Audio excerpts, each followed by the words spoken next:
Assalamu alaikum wa rahmatullahi wa barakatuh. This is Deen to Dunya. I'm Abdullah Shah, and I'm going to be reviewing Islam Explained in 10 minutes Ramadan Mubarak. I've actually recorded this video before, but then it didn't allow the standardization law from YouTube for 15 minutes. So I am recording this while I'm fasting, Alhamdulillah. And inshallah, I'll get this uploaded today, and it's going to be two parts. Bismillah. How Islam began in under 10 minutes. Not a problem. We've started. Okay, so travel back in time with me to a land far, far away and long, long ago. Mecca and Arabia, about the year 570.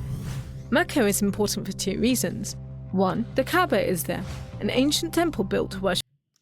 So it's not an ancient temple, it's actually a place of worship, and it should never be called that. I also want to see when was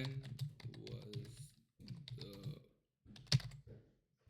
Prophet Muhammad sallallahu alaihi wasallam was born? 5070. Wow, I didn't know that. That's pretty cool. Okay. By the end of this, on the second part, I am going to be doing a little Islamic lesson, inshallah. Bismillah. Worship God. And two, Muhammad, peace be upon him, was born in Mecca. Now, problem. I can't show you Muhammad because it wouldn't be right. I'll tell you why in a bit. But in the meantime, here's his name in Arabic. Let's Nice. see what his Back in the their day, Mecca explanation. was a lawless place. The only way to be safe was to have backup. Lots of rich big brothers who'd beat up anyone who got in your way. So the place was ruled by the most powerful families who could do pretty much what they wanted. And religion didn't help. By this time, the Kaaba had been filled to overflowing with 360 idols that did nothing to help anyone. So it was a tough place to grow up if, like Muhammad, you were a poor orphan and believed in just one God you couldn't see, like the Jews and the Christians. He called him Allah, the God, in Arabic there.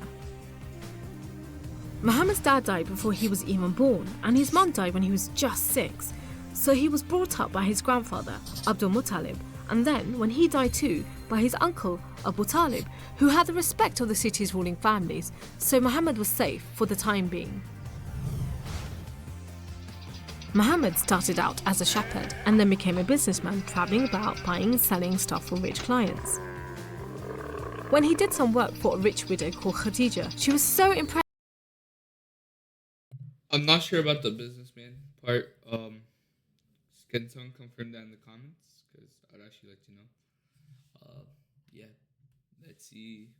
So this obviously everyone knows this part. If you're a Muslim, you obviously know this part.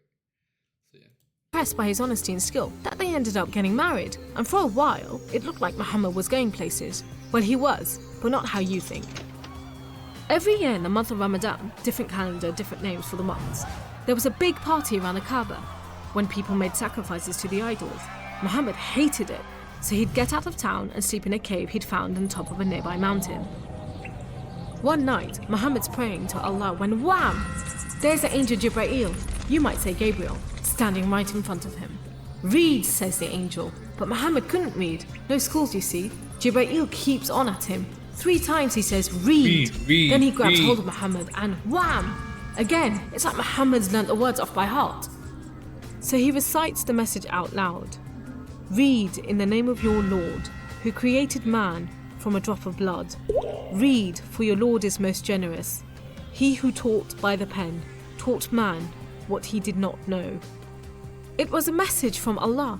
God was speaking to him just like he'd spoken to the prophets in the Jewish and Christian holy books, which meant he was a prophet too.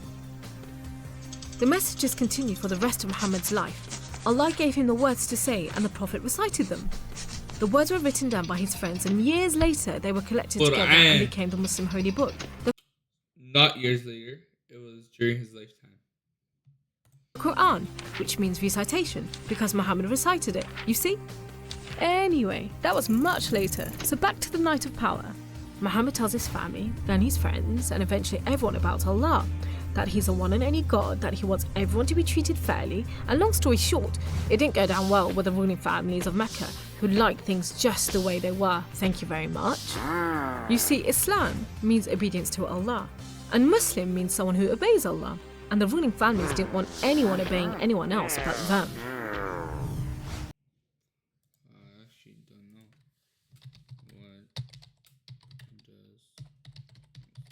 What does mean?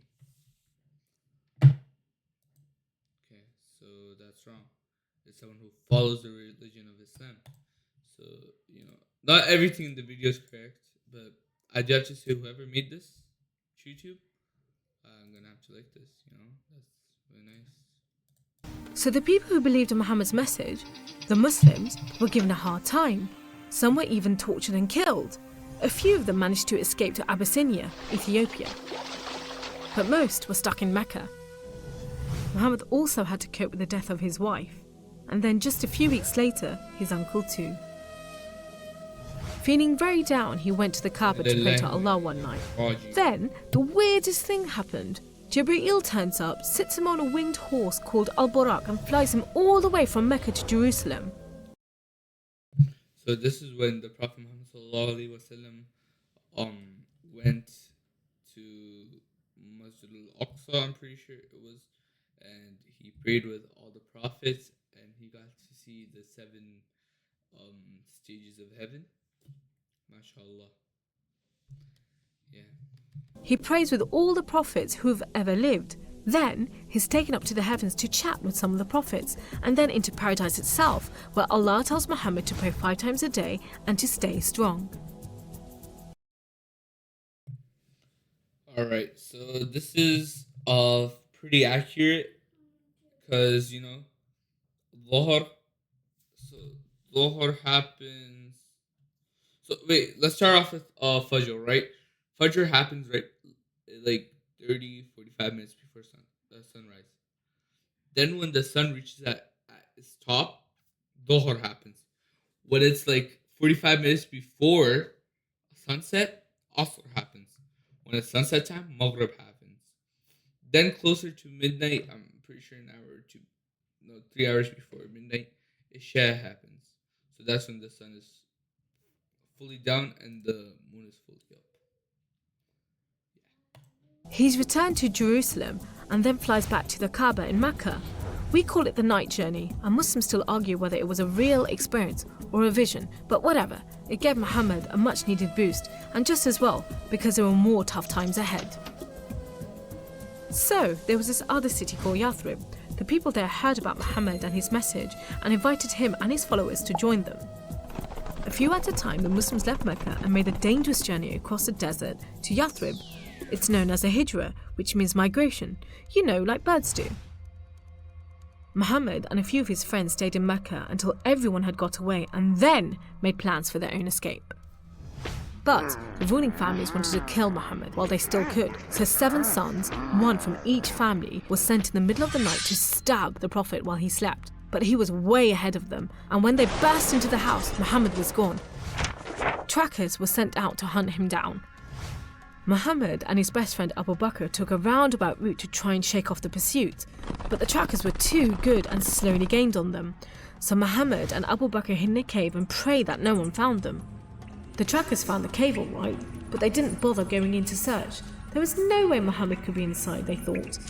There was a spider's web over the mouth of the cave and a nesting bird at the entrance. He must have given them the slip. So off they went, leaving Muhammad and Abu Bakr protected by a spider and a bird.